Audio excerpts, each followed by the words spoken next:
Washington, Reuters, the Internal Revenue Service has released new rules for investment income taxes on capital gains and dividends earned by high-income individuals that passed Congress as part of the Obamacare law. Here you go. This is all known. It was not articulated in detail as part of the presidential campaign, but it was known. There will now be, and by the way, I have to tell you, I'm somewhat confused because the story says that all of these new rules go into effect on January 1st, 2013. Well, this is 2012. So in less than a month, these new rules go into effect. However, the rules will not be final until after the IRS completes public hearings and comment in April. Now, I'm a little confused because the story makes it plain that these new tax rates will be applicable starting January 1, but they won't be final until the review and public comment process that the IRS holds, which they're required to. And it won't matter. You could go in, 100,000 people go in and oppose this, and it won't change it. It's going to happen. It's the law. The public comment time is just a chance for people to come in, blow off steam. So you're going to have new tax rates that will not be official until April, but they are going to be applied. As I read the story, it's really confusing. Here you go. 3.8% surtax on investment income to help pay for health care. It goes into effect in 2013. It is the first surtax to be applied to capital gains and dividend income ever.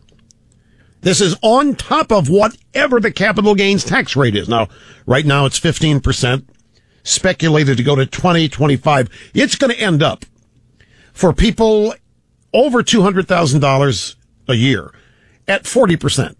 By the time all is said and done, investment income is going to be taxed at around 40%.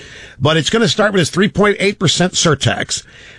The tax will affect only individuals with more than $200,000 in modified adjusted gross income and married couples filing jointly with more than $250,000 modified adjusted gross income. The tax applies to a broad range of investment securities, ranging from stocks and bonds to commodity securities and specialized derivatives. 159 pages of rules spell out when the tax applies to trusts and annuities as well as to individual security traders.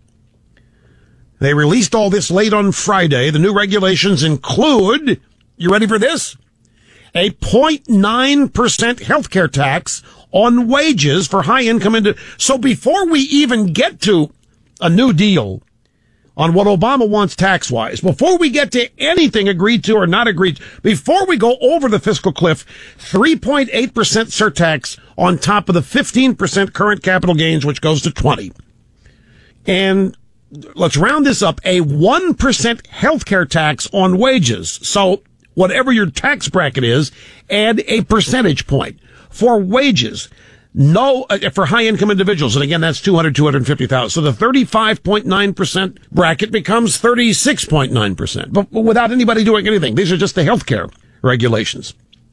Both sets of rules, the healthcare tax, the healthcare tax on wages, and the new surtax on investment, the rules will be published Wednesday, tomorrow, in the Federal Register. The proposed rules are effective starting January 1, but before making the rules final, the IRS will take public comments and hold hearings in April. Together, these two taxes are estimated to raise $317.7 billion over 10 years. They won't. You raise taxes on activity, you lessen the activity. It will not raise the amount of money that they think it's going to raise. It never, ever does. So the IRS offers an illustration here so that you can understand what you're facing. Taxpayer filing as a single individual makes $180,000 in wage income and $90,000 from investment income. That means the individual's modified adjusted gross income is $270,000. You thought you were taxing millionaires and billionaires, but you're not. You notice how now it's down to $200,000, not $250,000. The $250,000 is for people that file single, but for married couples, it's $200,000. Now, of that 270,000 modified adjusted gross income, arrived at with $180,000 of wages, $90,000 investment income, the 3.8% tax will apply to $70,000. And the individual would pay an additional $2,660 in surtaxes. So if you're in the $180,000 wage income, you get $90,000 investment income, your taxes are automatically going up about $2,600 before, this is just Obamacare. This is before Obama gets his $1.6 trillion in new taxes, of which Boehner has now offered $800 billion. Boehner has offered as a start $800 billion in exchange for entitlement cuts and all that. Now, we mentioned this tax back on February 22nd in this program. We called it Obama's corporate tax cut is a tax increase. It was presented as part of the Obamacare debate as a corporate tax cut, but it's not. And this, by the way, how many small businesses do you think are in this window of example that the IRS provided? $180,000 in wage income or income of the business, $90,000 from investment income, modified adjusted gross $270,000. Hello, $2,600 in new taxes. How in the world do you think people like that are going to be hiring anybody? Any new? And again, this, folks, is just two new rules. As you know, Obamacare contains over 2,000 pages, and many of those pages have new rules. This is just the beginning. This is the small stuff.